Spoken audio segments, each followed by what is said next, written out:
Gimana kalau kisah penciptaan manusia yang kalian tahu selama ini ternyata nggak sesimpel tanah liat?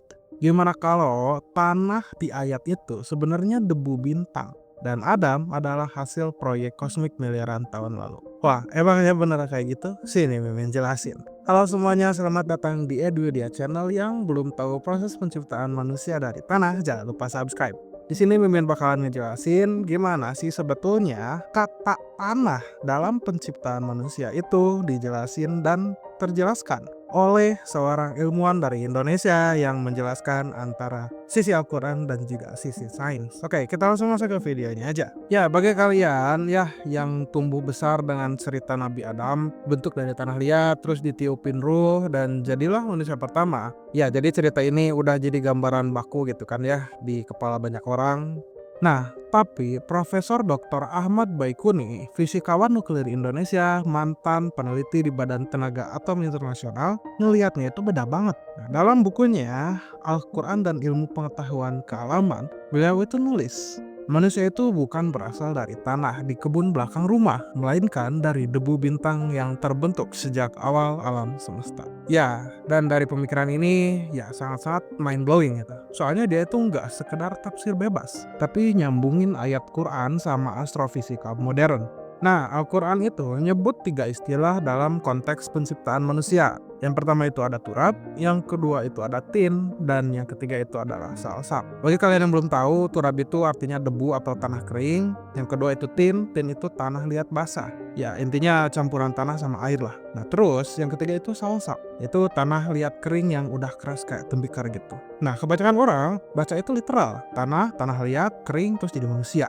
Tapi Baikuni itu bilang, ini tuh simbol dari 3 tahap kosmik yang super panjang, bukan urusan sehari 2 hari. Jadi kata dia itu bilang, turab itu adalah materi dasar kosmik, tin adalah campuran unsur kompleks hasil pembakaran bintang, dan sal-sal adalah struktur molekul kehidupan di bumi.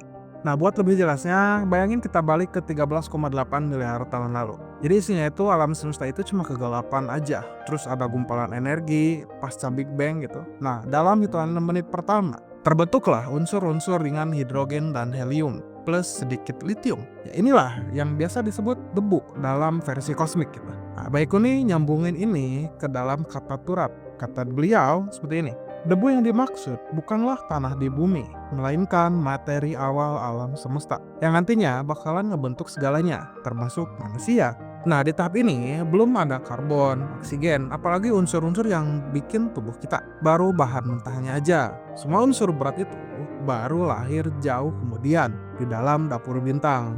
Nah, sekitar ratusan juta tahun lalu, setelah Big Bang, gaya gravitasi itu mulai bikin awan gas hidrogen runtuh jadi bintang-bintang pertama. Nah, di inti bintang itu terjadi reaksi fusi nuklir. Hidrogen berabung jadi helium, helium jadi karbon, terus oksigen, neon, magnesium nyampe besi. Nah, Baikuni nyebut ini sebagai tanah liat kosmik, kata beliau. Jadi isinya tuh kayak gini. Tin adalah campuran unsur yang dihasilkan oleh bintang-bintang, lalu tersebar ke seluruh galaksi ketika bintang itu mati. Nah, pas bintang gede mati gitu, meledak, kalau disebutnya itu supernova ya. Jadi semua unsur berat itu dihamburin kayak bubuk kue. Nah, unsur-unsur ini nyampur di ruang angkasa, jadi bahan baku planet, asteroid, dan akhirnya jadi bumi. Nah, kita langsung masuk ke penjelasan salsal. Di tahap salsal, sekitar 4,5 miliar tahun lalu, bumi muda itu terbentuk. Nah, awalnya itu panas kan ya, nggak ada makhluk hidup di sana, dihajar meteor tiap hari ya. Tapi seiring waktu, permukaan itu mulai mendingin, terbentuklah lautan dan unsur-unsur dari bintang tadi ketemu air. Nah, disinilah mulai proses kimia gila-gilaan. Pertama, energi petir, sinar ultraviolet, panas vulkanik itu memicu reaksi antara karbon, hidrogen, oksigen, dan nitrogen. Terus terbentuk molekul organik sederhana kayak asam amino dan nukleotida, bahan dasar DNA atau RNA. Jadi kalian tahu ya, bahan dasar DNA itu adalah nukleotida. Lama-lama molekul ini nyusun jadi struktur kompleks yang bisa bereplikasi. Baikuni nyebut ini sebagai keramik kehidupan, kata beliau. Sal-sal adalah bentuk materi yang telah memiliki susunan kimia tertentu, siap menjadi wadah kehidupan. Artinya, dari turab ke sal-sal kita bicara tentang perjalanan miliaran tahun dari debu bintang sampai molekul hidup.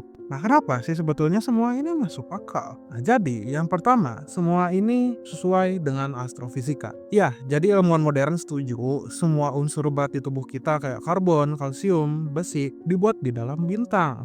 Neil deGrasse Tyson pernah bilang kayak gini, kita semua adalah debu bintang. Ya, jadi Baikuni udah nyampe kesimpulan ini puluhan tahun lalu lewat tafsir ayat Quran. Keren banget beliau. Yang kedua, nyambung sama teori evolusi kimia. Ya, teori primordial sup bilang kehidupan di bumi muncul dari lautan purba penuh senyawa organik dipicu energi lingkungan.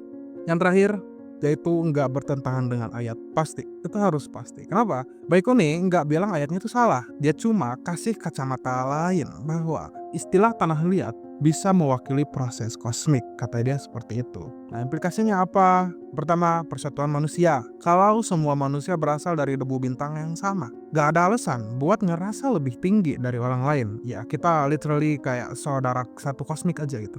Yang kedua, kesadaran kosmik. Ya, bukan cuma agama, sains juga nunjukin bagian dari alam semesta. Baikuni ngegabungin keduanya, jadi beliau punya dua sudut pandang yang digabungin. Kalau bisa disebut itu bridging. Dan terakhir, waktu penciptaan yang luar biasa. Proyek penciptaan manusia ini butuh 13,8 miliar tahun. Jadi kata kun fayakun itu bukan berarti instan di jam kita, tapi instan di skala Tuhan. Ya, kesimpulannya apa? Jadi, apakah Adam itu bukan dari tanah liat? Mungkin dia itu emang dari tanah liat, tapi tanah liat itu bukan sekedar tanah kebun.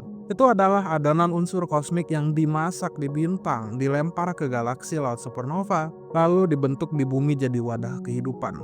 Ahmad Baikuni ngasih kita perspektif yang bikin kagum. Jadi beliau itu pernah berbicara seperti ini. Al-Quran itu tidak sedang membicarakan evolusi biologisnya Darwin, melainkan evolusi kosmik dan kimiawi yang memungkinkan evolusi biologis itu terjadi. Jadi lain kali kalau kalian lagi nongkrong di luar, lagi lihat langit malam, kalian gak cuma lihat dari bumi, kalian itu adalah alam semesta yang sedang sadar dengan sendirinya sendiri. Oke cuy, seperti itu ya penjelasan dari Mimin. Jangan lupa kalau kalian punya opini, saran, dan juga kritik silahkan kalian cantumin aja di kolom komentar. Jangan lupa like, comment, subscribe, dan share ke teman-teman kalian. Barangkali teman-teman kalian belum ada yang tahu penjelasan yang Mimin sampaikan di sini, oke?